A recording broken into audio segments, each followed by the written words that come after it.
Yo, Dre, what up? I got something to say.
Sorry.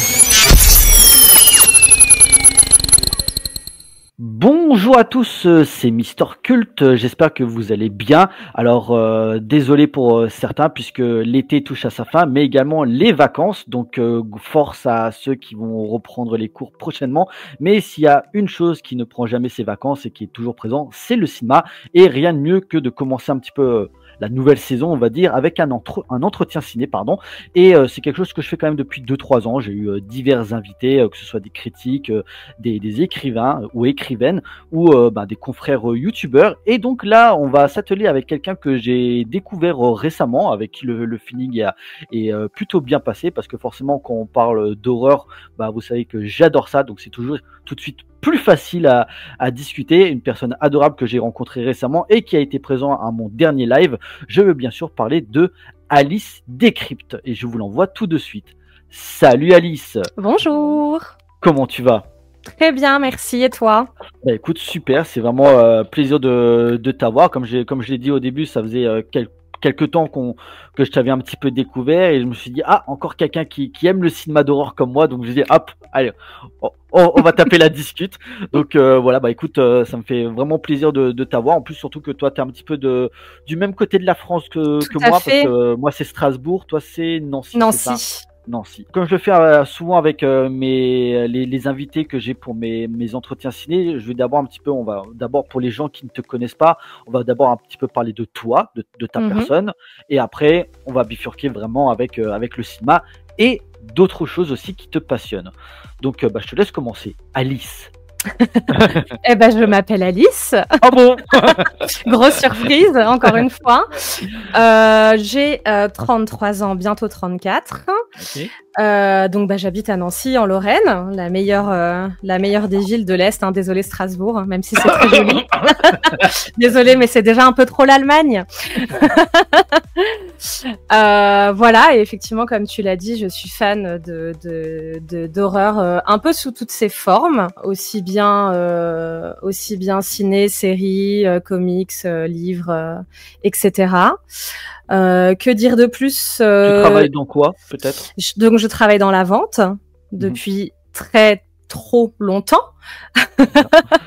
Voilà, et donc c'est quelque chose que j'ai depuis longtemps et qui me prend pas mal de temps, effectivement, parce que mater des films, on sait que ça prend du temps. J'ai 2 chats. Ok. 2 chats et un mari. Ça compte quand même. Merci. Et puis je fais aussi de la broderie en micro-entreprise depuis ça fait longtemps, ça doit faire 5 ans à peu près, je dirais. D'accord. Voilà, donc j'ai fait aussi quelques broderies thématiques films d'horreur qui sont sur mon compte. Par rapport à la broderie ou autre, est-ce qu'il y a des liens t'as un site justement pour voir ton travail, ou comment ça se passe? Alors j'ai pas vraiment fait de pub. C'est vrai qu'à la base mes 2 comptes étaient liés. Mon compte de broderie s'appelle Bichonte. Mais c'est vrai que je voulais que mon compte ciné reste un peu, au début je l'avais mis, mais je voulais que ça reste un petit peu centré vraiment ciné-horreur. Donc il y a quelques broderies horreur qui sont dispo dans mes stories à la une. Mais sinon, non, j'ai quand même séparé les 2. Okay. Mais du coup, voilà, mon compte broderie, c'est Bichonte. Voilà, si jamais. D'accord. Tu bifurquais déjà vers le cinéma. Je voulais savoir déjà quel est un petit peu ton souvenir le plus lointain avec le cinéma? Quel a été déjà ton premier coup de foudre? Alors, peut-être pas forcément avant de bifurquer vers l'horreur, mais déjà ton premier souvenir, Ouais. ta première séance. Et un des seuls souvenirs que j'ai vraiment quand j'étais gamine, c'est qu'on est allé voir Tarzan au cinéma avec ma grand-mère. Après, il faut dire que j'allais pas beaucoup au cinéma étant petite, donc j'ai pas forcément énormément de souvenirs. Mais ça, ouais, ça je m'en souviens. Et après, en fait, c'était surtout les cassettes à la maison, les VHS sur le magnéto familial. D'accord. Pour le coup, c'était pas vraiment horreur, mais il y a un passage qui m'a, en fait, je pense que ça a commencé, c'était Fantasia, ma cassette préférée, et de 1945, je crois, il me semble. 1940, 40, 40. je crois que c'était Oui, 2040. oui, c'est plus vieux que ça. Et en fait, à la toute fin, c'est Une nuit sur le Mont Chauve. Je sais plus de qui est la musique, et du coup, tu sais, c'est c'est le sommet d'une montagne, et en fait, c'est le diable, je pense. Oui, je me Et t'as souviens tout de un ça. passage comme ça où c'est affreux, vraiment. Enfin, moi, je me souviens que en fait, les premières fois, j'ai eu vraiment peur, premier degré. Et après, en fait, au fur et à mesure, je le regardais, et je kiffais de plus en plus. Et je pense, et ça, je te dis ça, j'avais peut-être 10 ans, quoi. D'accord. Donc voilà. Souvent, les invités que j'ai eus, souvent, parce que la majorité sont à peu près dans ma même tranche d'âge, hein, soit 80, moi je suis né en 90, et souvent ils me disaient les premiers souvenirs ciné, c'était soit Jurassic Park, soit c'était très Ouais. souvent aussi un Disney. Bon, Ouais. ma première séance cinéma, c'était Hercule, voilà. Ah Un de oui, mes bah Disney oui, préférés. ouais, culte Donc, aussi, voilà. hein. Voilà. Ouais. Et je crois qu'il y avait une ou deux autres personnes qui m'avaient dit Tarzan aussi, c'était voilà, Ouais. les Disney des années 90, soit C'est le ça. Aladdin, le Roi Lion. Mais bon, Ouais, après bah ouais. forcément c'est sûr qu'on va pas t'emmener au cinéma quand t'as 5 ans pour te mater je sais pas quel gros film d'horreur était sorti dans les années 90, bah, par exemple Scream, ou le film Oui, qui voilà. va nous intéresser par la suite. Forcément, t'as pas envie de traumatiser ton gosse très rapidement. Et bah du coup, comme tu l'as dit, petit à petit, en fait, t'as bifurqué un petit peu sur les choses qui te font peur. Ouais. Et pourquoi justement, bah déjà, vraiment, quel est tu parlais de Fantasia, mais vraiment, quel est le premier film d'horreur auquel tu dis tiens, j'ai envie de me lancer dans l'horreur, et c'est peut-être celui-là avec celui-là que j'ai envie de commencer. Et bah c'était 13 fantômes D'accord. que j'ai vu, j'avais 13-14 ans, je pense. J'avais forcé ma mère à le regarder avec moi parce que bah, j'avais peur, mais je voulais le regarder. D'accord. Voilà. Ok. Bon, d'ailleurs, pour les gens qui nous écoutent, 13 fantômes, on y reviendra très prochainement sur la chaîne. Voilà. C'est d'ailleurs pour ça que justement, je t'avais demandé de changer de film, justement. Par rapport aux autres genres du cinématographique, que ce soit la comédie, le drame, le cinéma d'action, la science-fiction ou le western, par exemple, pourquoi plus l'horreur que les autres? C'est une bonne question. C'est pour ça que je la pose. Oui. En vrai de vrai, je pense que ça a à voir. Alors, enfin, j'essaye de trouver des explications. Ça peut être un peu bidon, mais je suis née fin octobre. Et en fait, pareil, encore une fois, quand j'étais petite, je fêtais mes anniversaires avec mes copines. Et en fait, je les faisais systématiquement sur le thème d'Halloween. Et je me déguisais systématiquement en sorcière ou en vampire. C'est vrai que je saoulais toutes mes copines avec ça déjà. J'avoue que je sais pas trop pourquoi. Je sais pas du coup si ça a à voir avec Halloween et du coup avec ma date d'anniversaire. Mais ouais, pour moi c'est ça. Après c'est vrai que je regarde. En fait, je mens un peu quand je dis que je regarde que de l'horreur parce qu'en fait c'est pas vrai. Mon deuxième film préféré que je regarde à peu près une dizaine de fois par an, c'est Orgueil et Préjugés. C'est pas tellement un film d'horreur. Oui. Voilà. Je regarde pas mal d'autres films, mais j'avoue que je sais pas pourquoi. J'ai une fascination pour les monstres, puis c'est très cathartique les films d'horreur aussi. Et c'est souvent pour ça qu'on en regarde, c'est pour voir des choses atroces qui nous arrivent pas à nous, mais qui arrivent à d'autres personnes. Et puis se faire peur, c'est une sensation qui est je pense qu'il y a beaucoup de gens qui aiment se faire peur en fait. Ouais. Plus que pleurer devant des films, je déteste pas, mais j'ai peut-être plus de mal à avoir ce genre d'émotion devant d'autres films. Donc c'est pour ça que peut-être les drames ou les films vraiment tristes, bah ça me rend triste en fait. Alors que les films d'horreur, ça fait peur, mais enfin, ça me, voilà, c'est. Il y a aussi la comédie qui donne la sensation de rigoler et certains trouvent que justement faire de l'humour, c'est peut-être plus facile que faire peur parce que peut-être justement, toi comme moi, des films d'horreur, des séries ou autres, on en a mangé énormément et c'est vrai que on a toujours essayé on essaie toujours d'aller voir un nouveau film d'horreur pour essayer d'avoir peut-être de nouvelles sensations, alors que peut-être le rire, il suffit de faire une ou deux blagues, c'est peut-être plus facile. Faire peur, c'est quand même plus compliqué, surtout quand on est habitué au genre, peut-être. Oui, je pense. Après, c'est deux genres qui ont quand même un cahier des charges assez strict. Et c'est aussi pour ça qu'on retrouve souvent les mêmes poncifs dans les comédies que dans les films d'horreur. Enfin, tu vois ce que je veux dire? Genre, tout le monde dit « Ah, j'en ai marre des screamers, machin ». Dans les comédies, il y a des personnages qu'on en a marre de voir aussi. Je pense que c'est deux genres qui sont... Oui, aussi. C'est deux genres qui sont très similaires en termes d'exigence.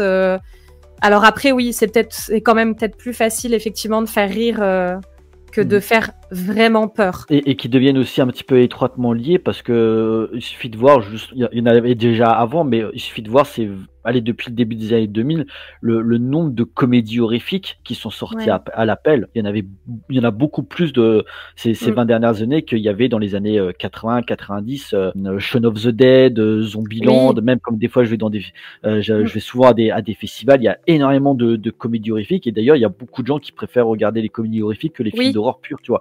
Même par exemple, un film que on en avait parlé récemment parce qu'il y en a eu un 6e et là il y a un 7e qui sort bientôt, la saga Scream. Je sais qu'il y a des gens qui aiment bien cette saga mais qui au fil des épisodes la considèrent pas comme une saga d'horreur. Même certains ils trouvaient que déjà que le premier ça bifurquait vers la comédie avec certains personnages, tu vois. Ouais, je trouve qu'elle est devenue ça a toujours été vu comme une moquerie. Ça a toujours été vu comme une moquerie quand même au début. Ouais. J'avoue que là-dessus, je sais pas trop parce que c'est vrai que c'est une saga que perso j'aime beaucoup et je trouve que justement en fait elle a perdu justement ce côté. Enfin, oui, du coup si t'as raison, les premiers sont un peu plus légers, tout ça. Il y a plus d'archétypes. Les derniers, ils sont devenus assez sérieux et justement je trouve qu'ils se sont perdus en essayant peut-être de faire peur. Alors que effectivement, on pouvait peut-être prendre ça de manière un peu plus légère. De toute façon, il y a plus le discours ironique qui était mis en place par Wes Craven, qui en plus déjà hier, ça fait 10 ans qu'il nous a quittés déjà, ça date déjà. Ce qui est bien la force du cinéma d'horreur, c'est que même si certains ne sont pas fans d'utiliser ce terme, c'est que c'est un genre ultra varié. C'est que on peut se retrouver avec des films de zombies, des films de possession, du torture porn, des films de cannibales. Donc toi tu m'as parlé de 13 fantômes, mais est-ce que justement pour les sous-catégories, est-ce que il y a plusieurs genres auxquels tu es plus familier et d'autres avec t'as du mal à adhérer? Et ben justement le torture porn, ça fait partie des catégories que j'aime pas. Ouais, c'est quelque chose qui me je trouve pas ça très intéressant. Donc après évidemment c'est mon avis. Que ce soit Saw, Hostel, ces trucs. J'en ai vu évidemment. Mais par exemple Saw, j'ai lâché l'affaire très très vite. Et puis les intrigues, les sous-intrigues de Saw qui sont, je trouve, vraiment compliquées et qui en fait ajoutent pas. Les premiers sont bien, mais après c'est le problème des grandes franchises aussi. Souvent c'est ça. Hostel en vrai. Le premier, en fait, les premiers sauts, comme tu disais, c'est qu'il y avait, outre le côté horreur, c'est que tu avais aussi une sorte une enquête criminelle à côté qui était super intéressante. Et après, comme tu l'as dit, en fait, c'est devenu du barbac, quoi. C'était même plus intéressant après. Ils reprennent, que c'est, je te dis, j'ai même pas suivi, donc je pourrais même pas tellement te dire, mais oui, qu'en fait, c'est plus le mec original, et puis en fait, c'est le flic, et puis je sais pas quoi. Je trouve pas ça très très intéressant. Les hostels m'ont un peu plus plu, parce que je trouvais les deux. Le 2, je l'adore. Je crois que je préfère peut-être le 1, mais il y en a combien? Il y en a 3? 3. Le 3, par contre, il est pas, c'est plus Eli Roth, donc. Voilà. Je me souviens plus du 3, justement, donc bon. Mais il y a peut-être une raison. Ce style-là me plaît pas. J'adore les found footage, et je sais que c'est un sous-genre qui est pas boudé, mais en fait, soit c'est très bon, soit c'est très mauvais. Et j'ai l'impression qu'il n'y a pas vraiment d'entre-deux. Donc j'en ai vu plein, c'est cata. Je les regarde pour la science, pour dire que je les ai vus, mais c'est une cata. C'est vraiment, Et en plus, le problème, c'est que les found footage, ça peut devenir très chiant très très vite. Donc, mais c'est quand même un genre. Enfin, dès que je vois un film en found footage, je saute dessus. Voilà. Il y a une plateforme, pardon, que j'aime bien. C'est Found TV. Tout court. Tu peux choisir de payer ou pas. Et en fait, ils sont spécialisés du coup dans les found footage. Ok. Et c'est super. Et c'est super. Il y a plein de trucs que tu trouves pas ailleurs ou qui sortent bien après. La dernière fois, tu m'avais parlé lors du précédent live. Je crois que c'était pas les films de possession ou les films d'invasion qui te font flipper. Ouais, les home invasion, j'aime pas. En fait, dès que c'est des gens normaux, qu'il n'y a pas de surnaturel, ça me fait vraiment flipper. Parce que, en fait, c'est des choses que tu peux, qui peuvent arriver dans la vraie vie. Et du coup, j'avoue que ça, comme c'est une espèce de trouille que j'ai aussi perso, j'aime pas. Dès que c'est vraiment des films, oui, juste avec des gens, en fait, qui font du mal à d'autres gens, je n'aime pas. Je préfère quand c'est les fantômes, quand c'est le diable, parce que perso, j'y crois pas, donc... je m'éclate plus devant et je prends plus de plaisir devant ce genre de film. Ouais. D'accord. Et ça veut dire que malgré ta passion pour le genre, est-ce que t'as un rejet du gore, par exemple? Non, ça peut. Par exemple, je te disais que j'avais vu les Terrifier, du coup, que j'avais jamais vu, juste parce que l'occasion s'était pas présentée. Typiquement, c'est des films extrêmement gore. Mais c'est présenté de telle façon, le personnage de Art le clown est tellement drôle et les situations tellement que ça par exemple ça me dérange pas du tout et je les ai beaucoup aimés. En fait c'est un peu au cas par cas. On parlait de Scream avant, le slasher c'est quand même un sous-genre de l'horreur qui est quand même très sanglant.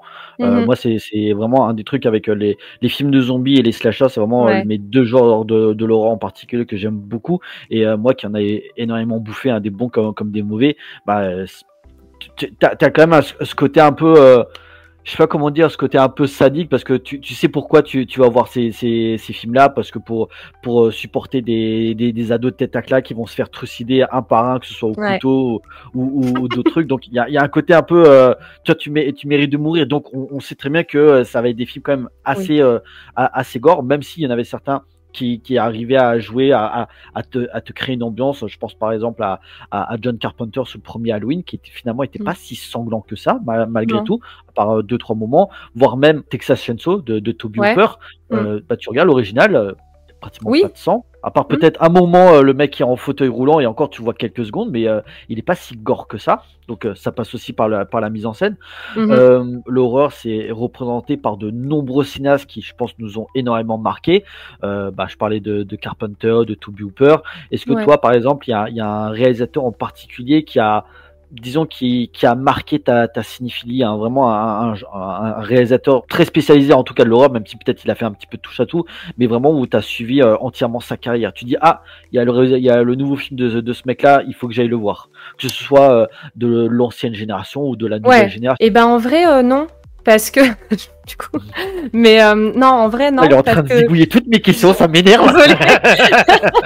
Et c'est parce qu'en fait j'ai pas c'est peut-être un truc peut-être un peu plus travaillé. Enfin, je sais pas si c'est vraiment important. En fait, je te dis non parce que j'accorde pas vraiment d'importance c'est nul dit comme ça, mais parce que ça fait très... par exemple, quasiment tous les films d'Ari Aster, j'aime beaucoup. Donc je sais que si je vois un film d'horreur qui est réalisé par Ari Aster, je vais me dire oui, je vais aller le voir parce que je sais que c'est lui, je sais ce qu'il a fait.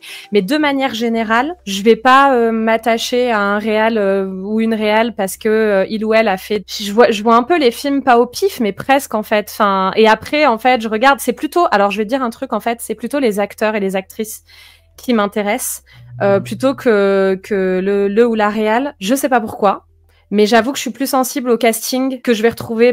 On parlait de Nicolas Cage la dernière fois. Ça m'intéresse. Ou Julia Garner pour Weapons, ou ce genre de personnes que je vais aimer retrouver. Mais c'est vrai que je suis plus sensible au casting plutôt que la personne qui réalise le film. Mais je pense que pour le coup, Ari Aster, c'est un peu une exception. Parce qu'au final, il a pas fait Il n'en a pas fait beaucoup. tant Il y de a films que ça. Hérédité, Midsommar, Boy is Afraid et Ouais, récemment Eddington. Eden. Je l'ai pas encore vu celui-là. Et puis son court-métrage qui Strange Thing About the Johnson, qui est absolument incroyable et horrible, que je conseille. Il dure une demi-heure et ça suffit. Mais ouais, lui, ça serait une exception parce que effectivement, bon, je trouve que ces films, enfin moi, ils m'ont marqué. Mon réalisateur préféré, ça restera John Carpenter. Mais le truc, c'est que quand t'enchaînes les films du réalisateur, ce sont souvent intéressant aussi de voir un petit peu ce qu'il a fait précédemment, parce que ça permet un petit peu de voir une certaine corrélation aussi entre Oui, bien sûr. les thématiques qu'il aborde. Tu parlais de Ari Aster. Je pense qu'il y a un thème en particulier, que ce soit l'aspect familial qui a toujours été présent, en tout cas pour les 3 premiers films.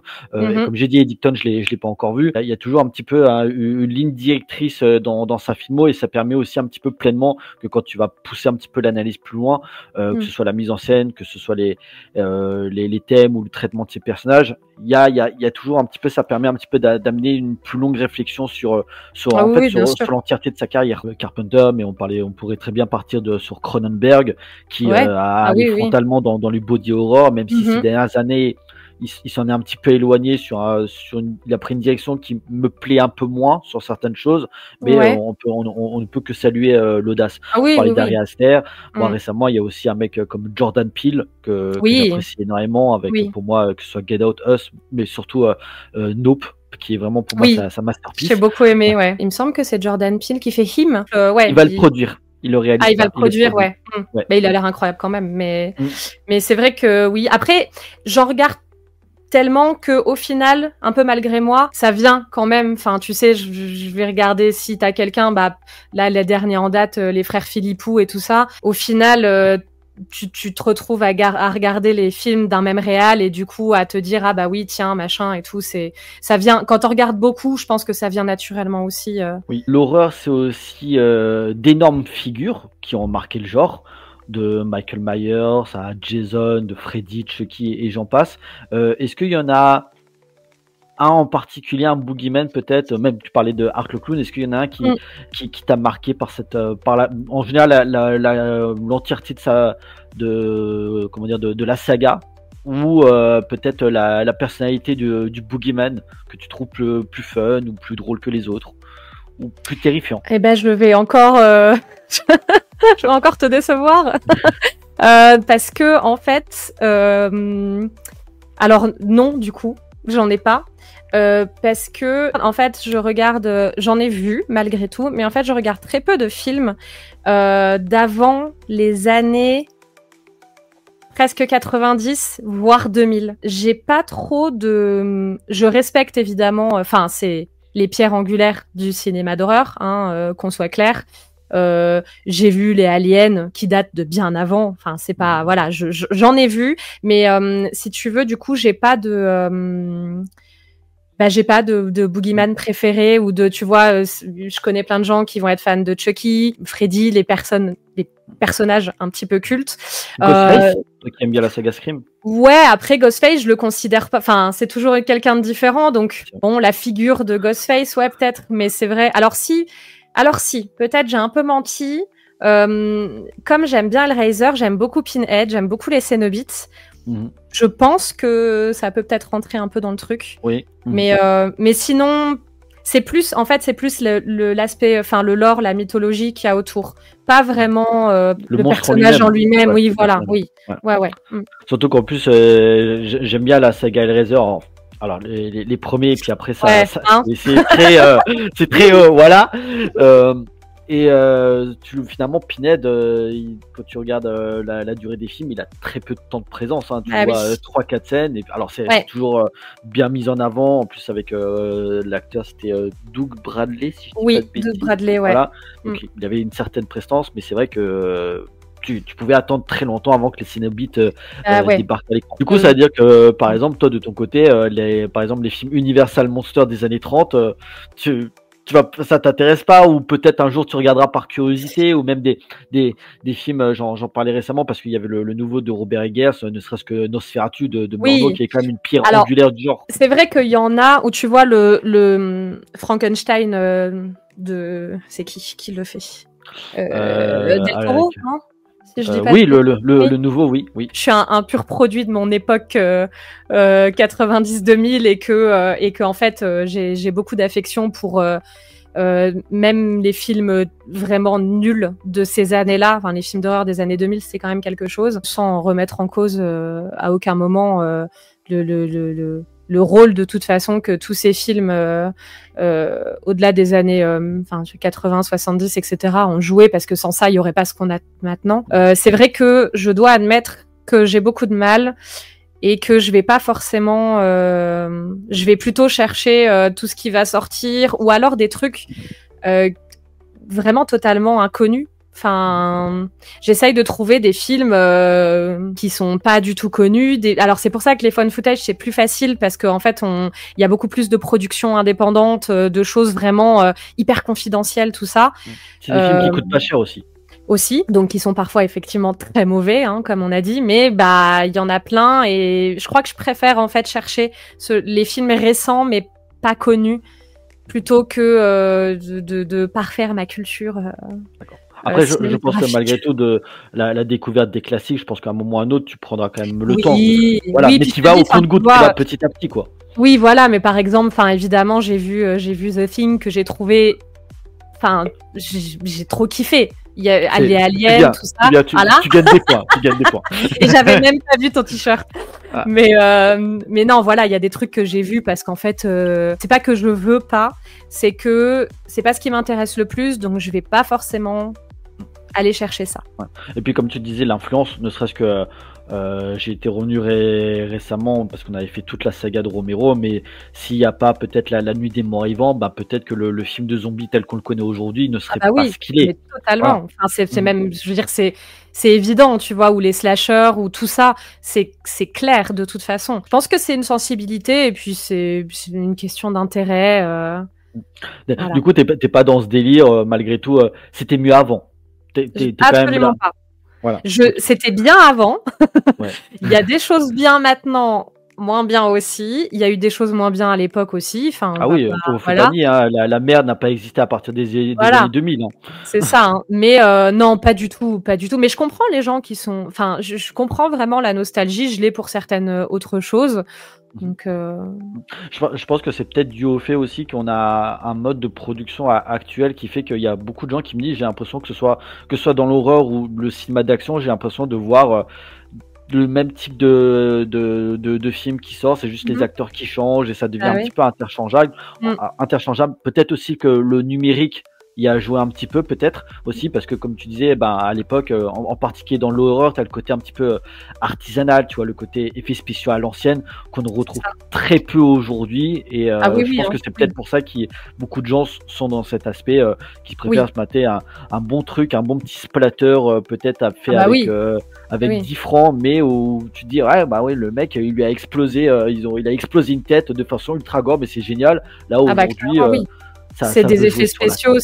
Le côté organique, je m'étais fait la réflexion quand j'avais été voir Alien Romulus, que j'ai aimé. Je l'ai pas du tout, tous les clins d'œil et tout, moi je suis très fan service, j'aime bien. Et j'avais été revoir du coup le Alien, le 1 au ciné pendant une séance culte. Quand tu vois les effets de H, les effets du robot, tu vois, comment il est fait et tout, que c'est organique parce que c'est pas des effets spéciaux, c'est des vrais trucs, c'est palpable.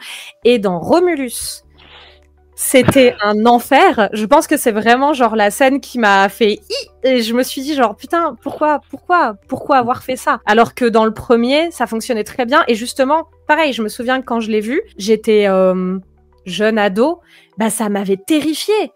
Parce que c'est organique, c'est hyper, c'est dégueu, c'est stabilisant, c'est ça.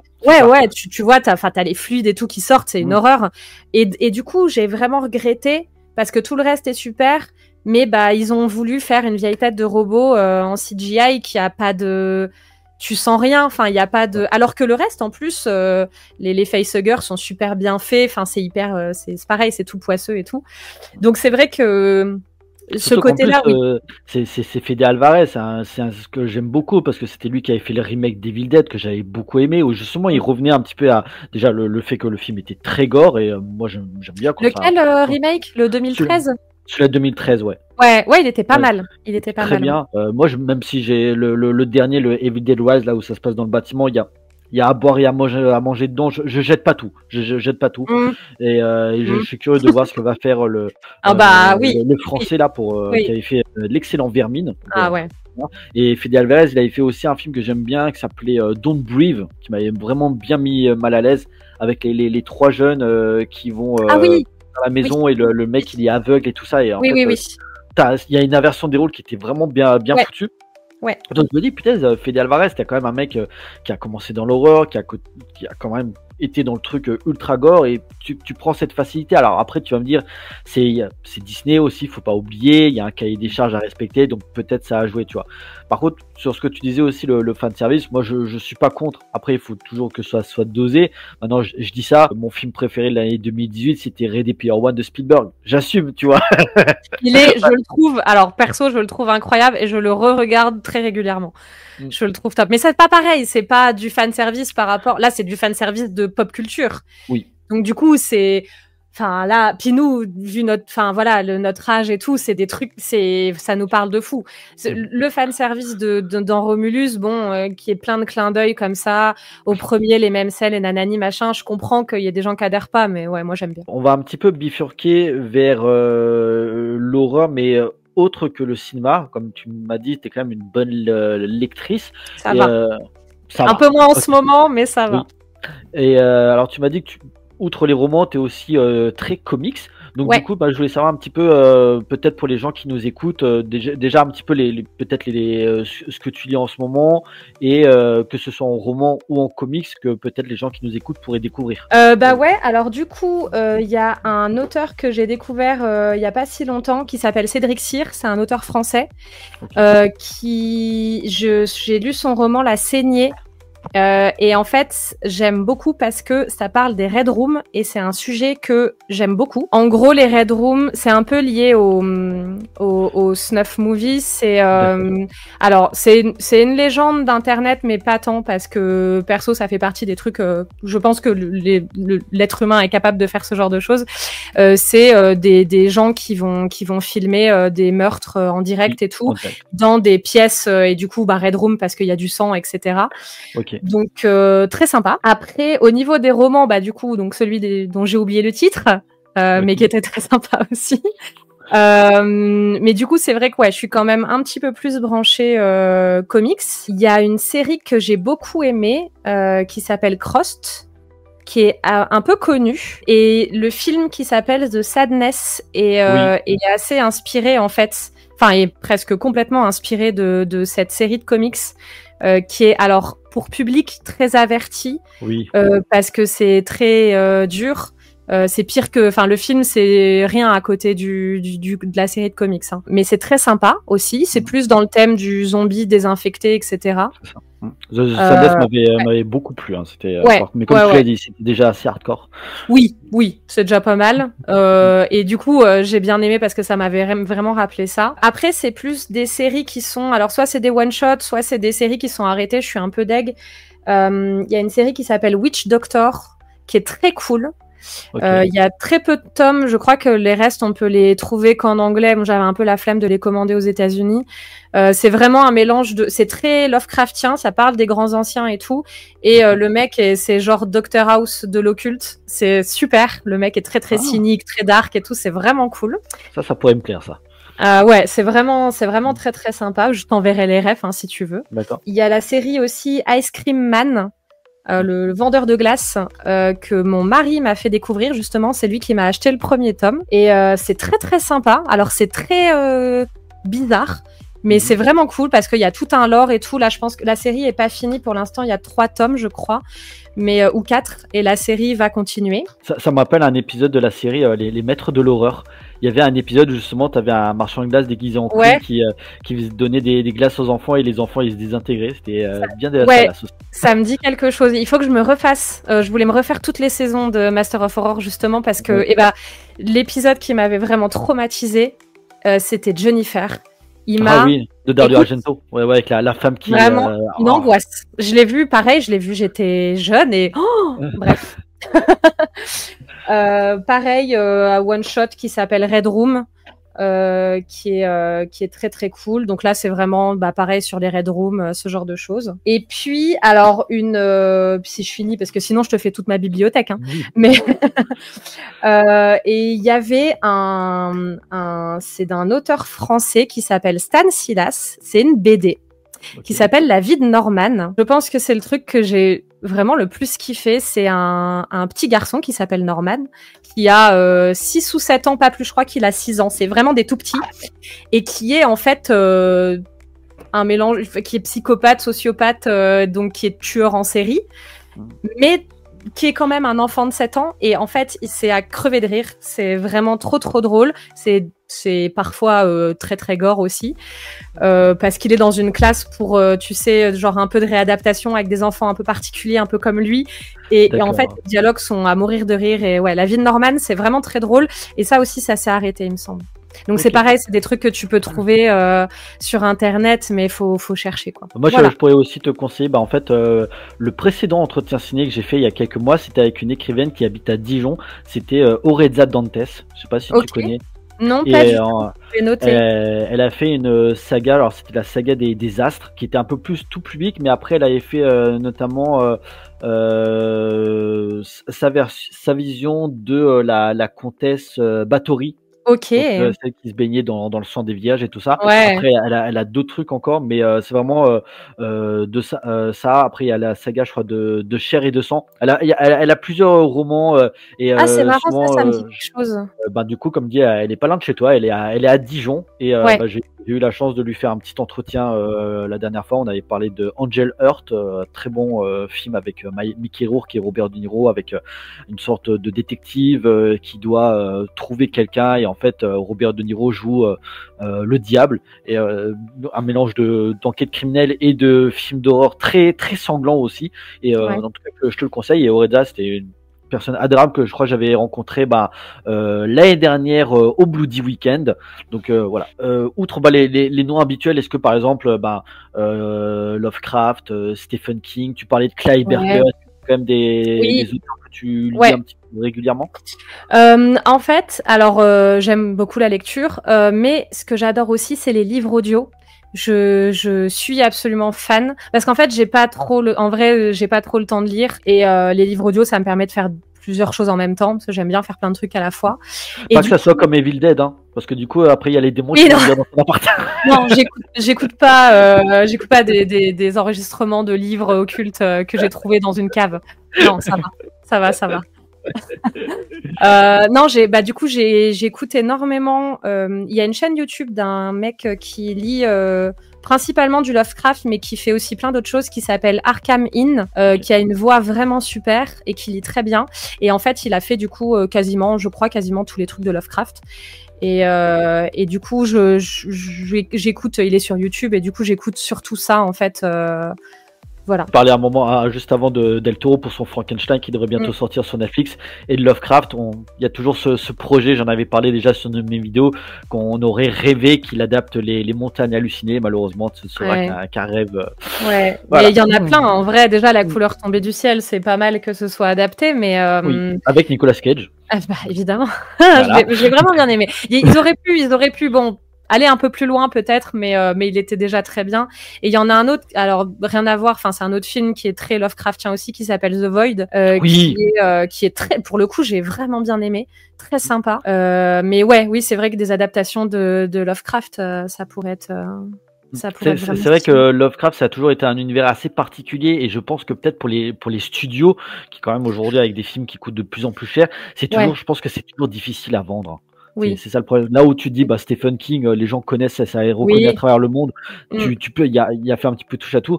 Lovecraft, parce que déjà, des fois, ça peut être une violence graphique quand même assez prononcée. Oui. En plus, tu dis, oui, mais en fait, la menace, elle est des fois un petit peu invisible, ou truc comme ça. Oui, puis c'est difficile de Comment tu veux vendre ça? représenter quelque chose qui est censé être inimaginable. C'est ça. Bon, voilà. Mais je pense qu'il y aurait, enfin, il a fait quand même pas mal de nouvelles qui pourraient être. Après, bon, on est quand même, il y a des bons jeux vidéo aussi Oui. qui abordent ce thème-là. Ouais. Après, au niveau cinéma, il y avait, je crois que c'était l'espagnol, c'était Dagon, qui était sorti en 2001, que j'avais bien aimé. Il y a Reanimator, quand même, qui Oui, s'inspire oui, de... oui. Ça va. Il y a quand même, il y a quand même des trucs sympas. On a fait à peu près le tour en termes de cinéma, en Mhm. termes de lecture. Je voulais savoir aussi, peut-être, nous, on a la chance dans l'Est de la France, quand même, hein, dans le très bon coin de la France. Venez nous voir, même s'il fait pas toujours très beau, mais là, ça va. On a la chance aussi d'avoir des bons festivals près de Mm. chez nous. Je pense en particulier au Festival du Film Fantastique de Gérardmer. On a le FEFS chez moi, donc le Festival européen du film fantastique de Strasbourg, dont la 18e édition va commencer dans un mois. Nous aurons la chance d'avoir Alexandre Aja comme invité d'honneur, ou encore, par exemple, je crois que c'est un peu plus près de chez toi, mais on a le Bloody Weekend, Loïc Bugnon que je salue. Je voulais savoir, est-ce que toi, des fois, quand tu peux, est-ce que tu as quand même le temps un petit peu d'aller à des festivals de cinéma? Non, j'ai pas le temps. Pas le temps. J'ai pas le temps du tout parce que le commerce et les horaires, c'est pas. Et j'avoue que bon, peut-être que là, mon côté associable ressort un peu et il y a du monde et j'ai un petit peu de mal. D'accord. Mais c'est pas que je veux pas ou voilà, mais c'est un petit peu compliqué. Mais c'est surtout au niveau emploi du temps, c'est pas hyper gérable, quoi. D'accord. Bah écoute, je pense qu'on a fait un petit peu le tour de l'horreur par rapport à toi, de ta personnalité, voilà. Et je propose qu'on aille dans le vif du sujet avec le film que tu as choisi. Donc Ouais. tu parlais de found footage, on y reviendra après. Donc c'est avec le film, le projet Blair Witch, donc qui est un film qui est sorti en 1999 et co-réalisé par Daniel Myrick et Eduardo Sanchez. Et avant qu'on entre vraiment dans le vif du sujet, je te propose que pour se remettre un petit peu les idées en place, qu'on se mette vite fait un petit peu la bonne annonce, si ça te va. C'est parti. You had an encounter with the Blair Witch? Yes, that is a really kind of scary story. I just want to apologize to Mike's mom and Josh's mom and my mom. Young kids started to disappear, and nobody knew anything about why they were disappearing. I am so sorry. I know. Lost? Admit that first. No, I know we're not lost. This area's been haunted by that old woman for years. Because it is my fault. I don't know why you have to have every conversation on video. Because we're making a documentary. Not about us getting lost. We're making a documentary about a witch. Tell me where you are, John! It's all because of me that we're here now. Hungry. It's getting worse every night. Cold. I'm losing my mind, Mike. And hunted.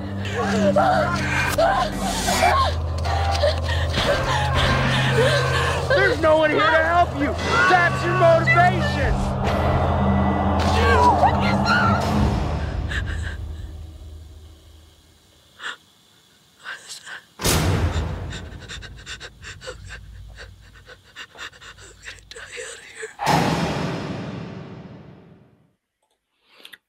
Voilà.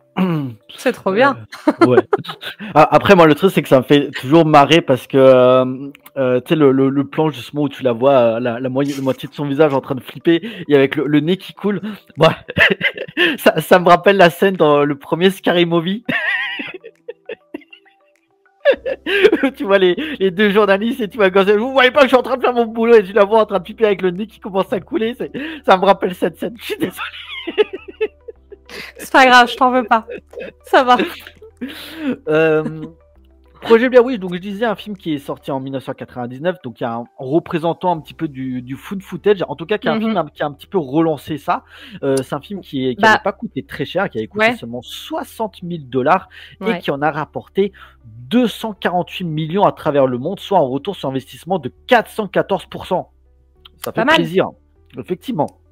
Après, un film qui a été récompensé, je crois, au Festival de Cannes d'ailleurs, prix de la jeunesse, meilleur film étranger, à plusieurs trucs. Donc, vraiment, c'est un film quand même qui avait énormément marqué son époque. Tu en avais vaguement parlé, mais comme je disais, c'est un film qui est du genre du found footage. Alors, c'est pas le premier représentant, il y en avait déjà eu bien avant. D'ailleurs, que c'était pas forcément dans l'horreur, même si voilà, on avait, je cherche comment il s'appelle, Punishment Park ou des trucs comme ça, mais surtout un petit peu, par exemple, Cannibal Holocaust de Ruggero Deodato en 80, qui a vraiment marqué. Il va marquer le genre, mais c'est pas forcément un film qui va vraiment relancer le found footage. Non. Moi, je pense en particulier plus 10 ans plus tard avec Paranormal Activity, Rec, où vraiment pendant 4-5 ans, on va avoir une grosse vague.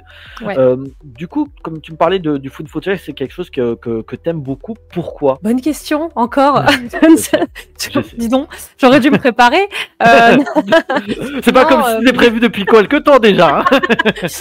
Oui, mais je préfère comme ça, c'est plus brut, j'anticipe pas. Et bah, en vrai, je sais pas, je pense que visuellement, c'est même pas... Enfin, je crois que c'est plus le côté des personnes qui vont filmer ce qu'elles vivent.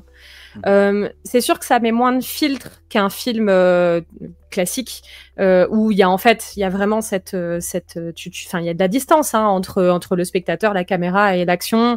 Les found footage, il y a un petit côté, tu sais, tu vas dans l'intimité de quelqu'un, ça fait brut, ça fait... Je sais pas, j'avoue que je sais pas pourquoi ce genre me plaît plus que le reste. Bah, peut-être justement parce que ce film-là m'avait vraiment mis les jetons à l'époque. Je pense que j'avais 16 ou 17 ans quand je l'ai vu et il m'avait vraiment, vraiment fait peur.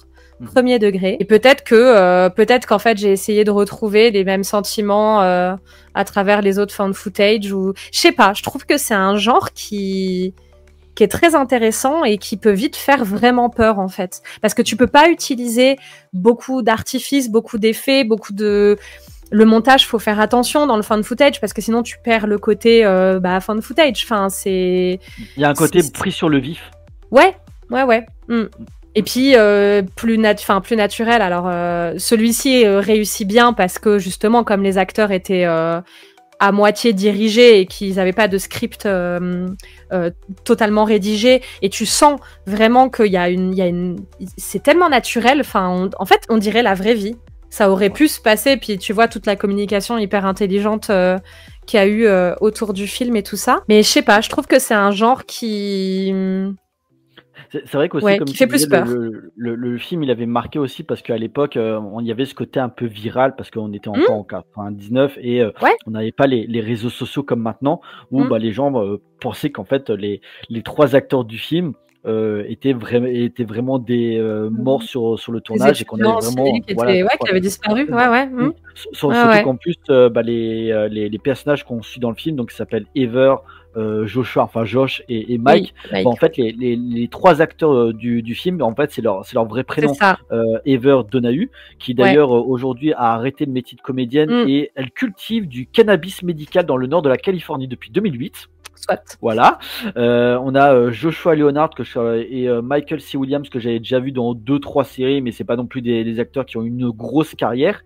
Et pour les 2 réalisateurs, c'est pareil, ils ont énormément fait du direct to DVD, des films assez oubliables. Alors peut-être Eduardo Sanchez qui avait fait, je crois, 1 ou 2. Alors il a fait un épisode d'American Horror Stories et je crois un segment de l'anthologie VHS. Voilà. Mais dans l'ensemble, c'est pas forcément des réalisateurs qui, depuis le projet Blair Witch, ont une carrière qui a explosé bizarrement. Ouais. Il y a eu ce côté un peu viral et à l'époque, vraiment, les gens y croyaient parce que il y avait ce côté par rapport à l'histoire donc de la ville de... Non, attends. Oh, quelle honte. C'est un de mes films préférés, j'oublie. Burkittsville. Et en fait tu le vois avec au début du film où ils font ils prennent un petit peu des interviews où ils lui parlent de la sorcière de Blair, c'est ça. Et il y avait vraiment tout un lore qui se développait. Voilà, il y a eu 200 ans, il y a eu un truc avec des enfants disparus, des gens qui sont morts, la sorcière, et vraiment on t'y croyait, alors qu'en fait tout ce que le film te dit, c'est qu'en fait c'est faux. Tout ça c'est faux, c'était vraiment pour le film. Mais comme tu dis, il y avait vraiment en Il y a un lore en fait. C'est ça, et en 99, comme tu disais, on n'avait pas Internet, on n'avait pas tout ça, on pouvait y croire. On pouvait y croire de tout ça.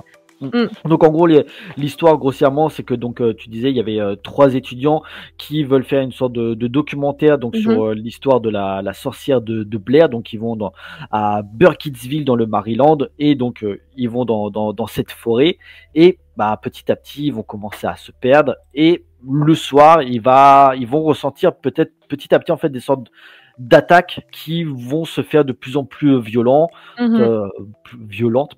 avec d'abord des disparitions jusqu'à ce final qui vraiment bizarrement m'a quand même bien pris au trip dans cette maison. Tu l'avais vu à quel âge, et vraiment qu'est-ce qui a fait que ce film vraiment encore aujourd'hui t'a marqué? Et je l'ai vu, comme je t'ai dit, j'étais ado, je pense 15-16 ans, peut-être 16 ans. J'étais dans l'ambiance totale, ce que je fais plus trop maintenant, mais tu sais, complètement dans le noir, prise de risque maximum. Je fais plus du tout ça maintenant. Tu me dis, t'es marié. Est-ce que ton chéri, il aime bien aussi l'horreur, ou il est hermétique à ça? Non, beaucoup moins. Beaucoup moins. Alors, il aime aussi énormément le cinéma. Il a un TikTok là-dessus, et malheureusement, je ne saurais pas prononcer le nom. Honte à moi. C'est une référence à un film, c'est Inamari, ça veut dire tournesol en japonais, mais je sais pas si je prononce. Bref, voilà. Donc il est très très cinéma aussi. Il est pas du tout hermétique à l'horreur. On a regardé des films d'horreur, tout ça. Lui justement, il aurait une meilleure culture horrifique de films anciens. Avant vraiment, voilà, carrément. Donc on se complète là-dessus, ça va. Mais non, c'est vrai qu'il va étendre quand même beaucoup plus que moi, mais on en regarde quand même de temps en temps. Mais c'est vrai que moi je suis là-dedans, quoi. Ok. Voilà. Mais du coup, il me fait découvrir d'autres choses, donc c'est bien.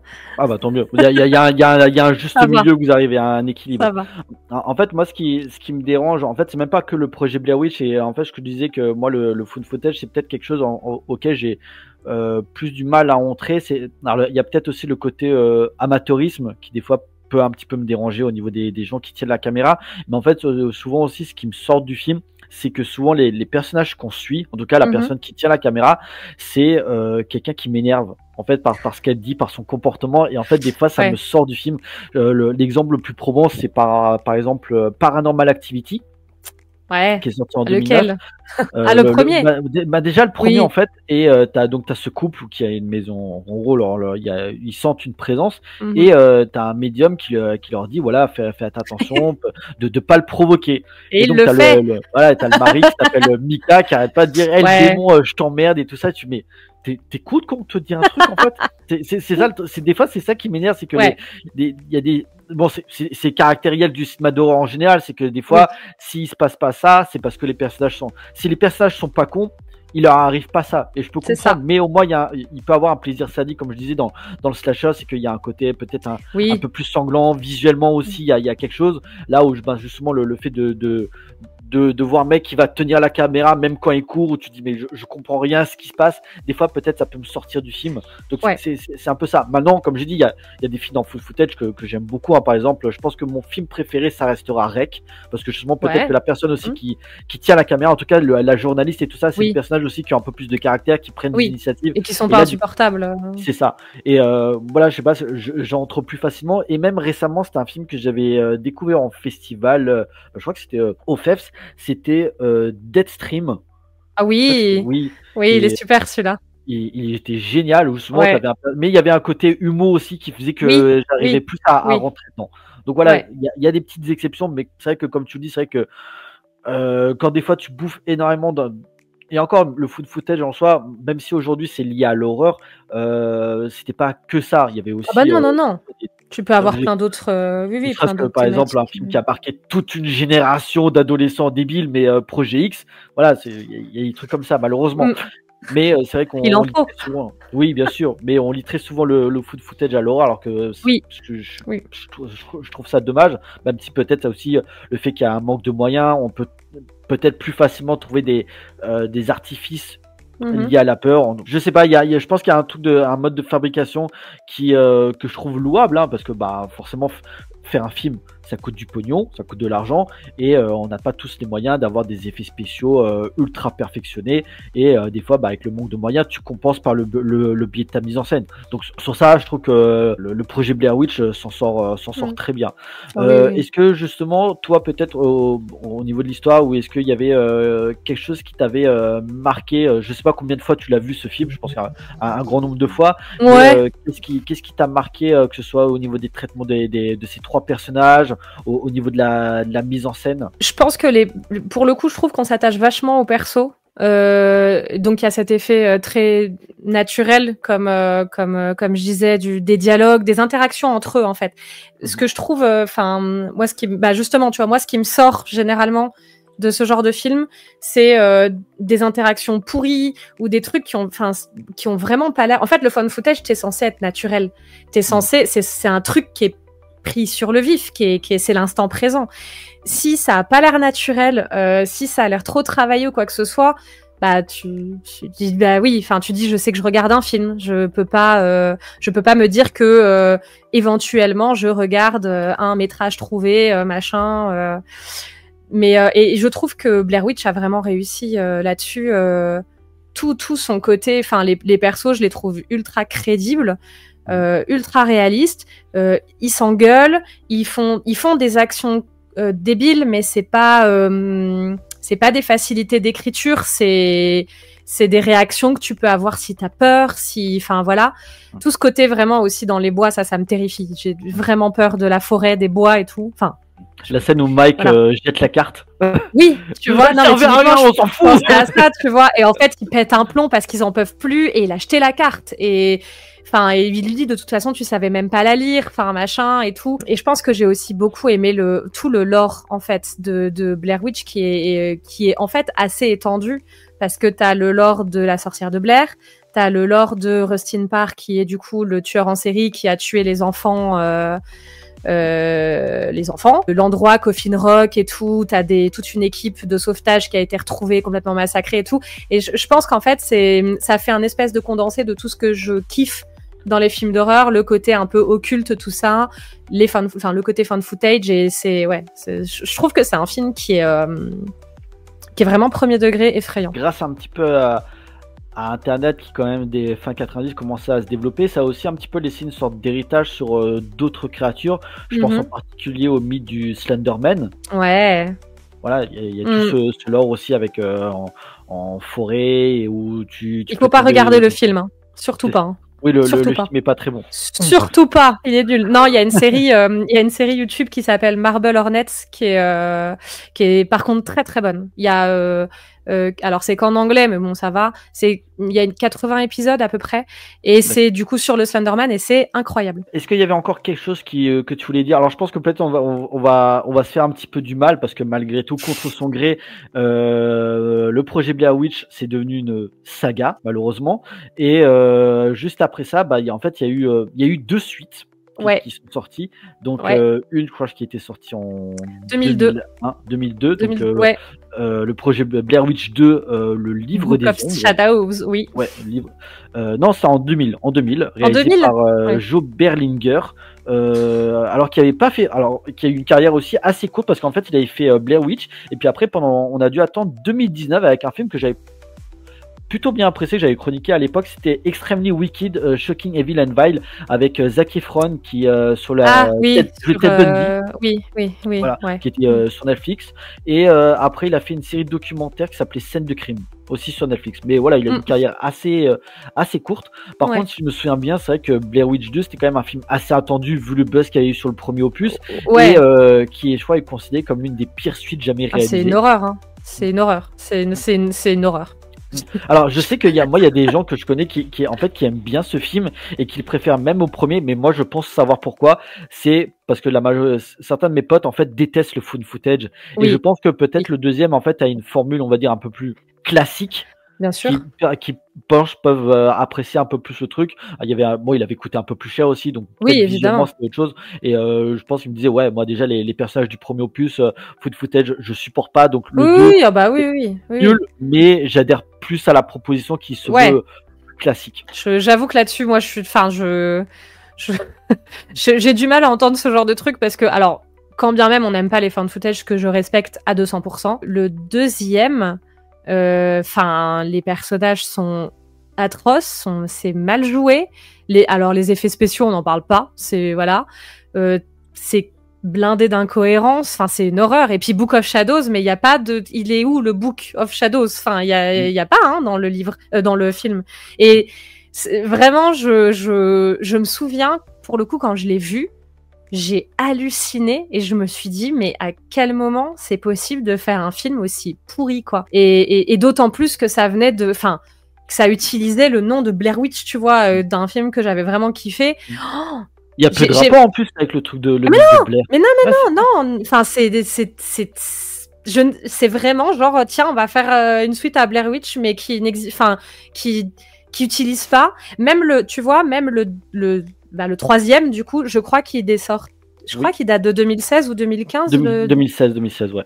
Et ben, même celui-là, qui est encore une fois pas très bon, et ben il est vraiment meilleur par rapport au deuxième, parce que c'est la suite un peu genre officielle.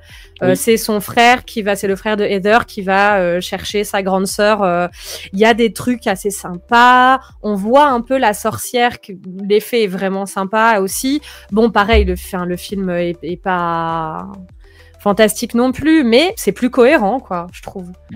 Et puis, disons que le réalisateur de la version de 2016, c'est un cinéaste il y a à boire et à manger dans sa carrière, mais c'était Adam Wingard. Et moi, j'avais beaucoup aimé déjà. Il avait fait, je crois, quelques segments de VHS et de ABC of Death. Mais moi, j'avais découvert avec le film You're Next, qui était un peu une sorte de slasher. Où ça, ouais, je l'ai vu passer, mais je l'ai pas vu celui-là. Des gens qui étaient un petit peu, qui passaient un week-end. En fait, t'avais des tueurs, plusieurs tueurs masqués avec une tête de cheval, un truc comme ça. En fait, c'était assez trash. Il y avait The Guest, une sorte de thriller psychologique qui était plutôt sympa. Puis après, c'est là après que c'est parti un peu en cacahuète avec sa carrière, parce qu'après Blair Witch, il a fait l'adaptation live de Death Note pour Netflix. Et récemment, il est parti dans le Monsterverse avec Godzilla vs Kong, le 1 et le 2. Voilà. Okay. Carrière un peu en dents de scie, mais disons que ses débuts, ça allait. Et puis après, il est parti sur les gros blockbusters. Et là, c'est un peu moins intéressant. En plus, encore la fiche de Blair Witch 2, celle-là, ça va encore, parce que moi, je me souviens qu'il y avait d'autres pays, ils avaient une affiche dégueulasse avec une sorte de squelette là qui tirait la tronche. C'était horrible. J'ai dit non, celle-là au moins, ok, c'est juste la croix, mais au moins ça permet d'être plus sobre. Mais le film, c'est vrai que visuellement, il était très moche, et puis visuellement, c'était une cata. Ouais.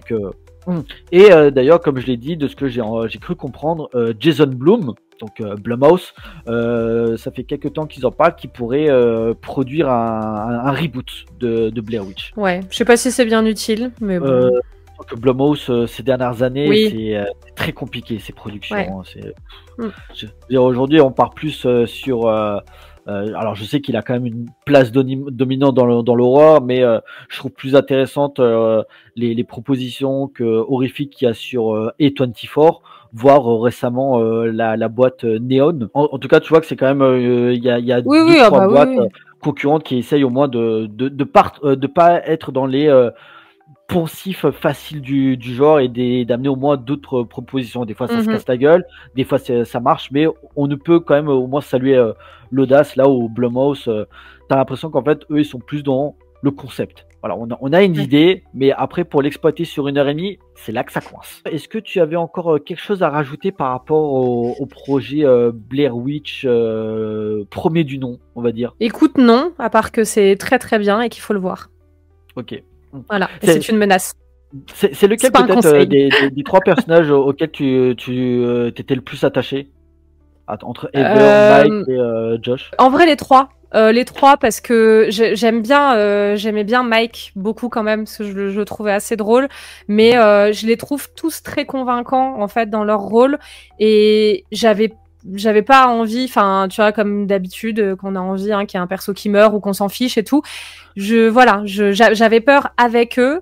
Et j'avais peur pour eux. Et ça, je trouve que c'est assez rare aussi dans les films d'horreur maintenant, où on s'en fiche qu'il n'y ait pas un personnage un peu secondaire, machin. Là, ils sont que 3 et ils sont... Et ouais, et c'est pour ça, je trouve qu'il est vraiment réussi là-dessus. Réussir à s'attacher à un personnage dans un film d'horreur, je trouve que c'est quelque chose qui est assez délicat maintenant. Ouais. Et en plus, c'est vrai qu'on n'en avait pas trop parlé par rapport à ça, mais quand on sent en plus la menace, la sorcière, ou en tout cas ce dont ils sont venus filmer, mais en fait, tu vois rien. Bah non. C'est ça le truc, c'est qu'il arrive à te faire, le film arrive à te faire peur avec rien. À aucun moment tu dis je vais peut-être voir la créature ou quoi que ce soit. Alors il y a un moment, t'as une scène où ils sont dans la tente et t'as des secousses, tu dis t'entends des cris d'enfants et tout ça. Horrible, mais ça. Hein. Visuellement, tu vois rien. Tu vois rien, même quand il disparaît, tu vois rien. Enfin, elle retrouve une dent dans un bout de sa chemise.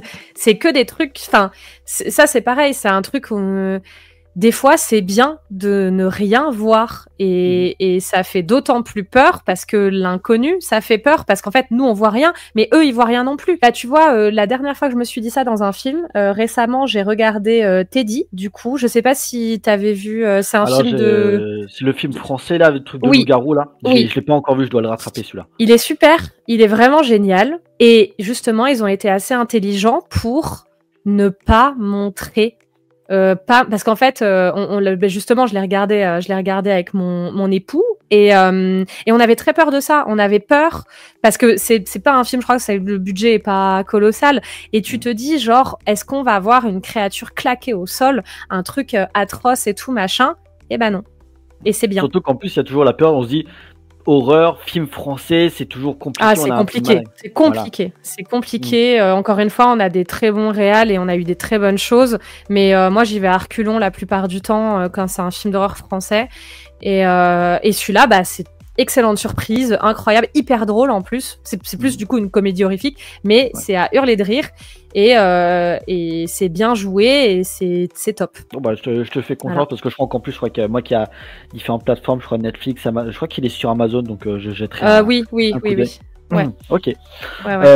Bah écoute, je pense qu'on est à peu près allé à l'essentiel. On est quand même à plus d'1h15 de live. Donc, vraiment, je te remercie en tout cas de m'avoir en plus permis de revoir le projet Blair Witch. Puisque, comme je dis, ça faisait quand même 15-20 ans que je l'avais pas revu. Donc, c'était vraiment sympa comme expérience. Et je trouve qu'il deuxième visionnage 20 ans après, je trouve que toujours aussi efficace. Pour quelqu'un qui, en plus, pour moi, le found footage, c'est pas forcément la chose auquel j'adhère le plus, en tout cas dans le domaine de l'horreur, dans le domaine du cinéma en général, et agréable surprise que ça a marché sur moi.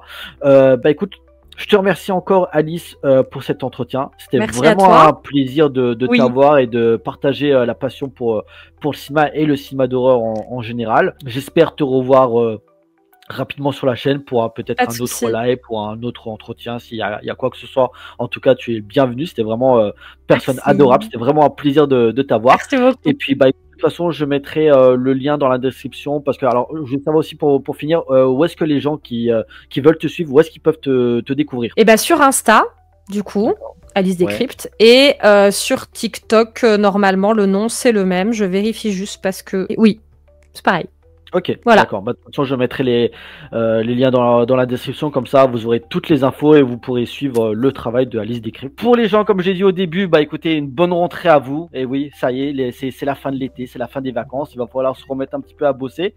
D'ici là, portez-vous bien, allez voir des films. Ciao.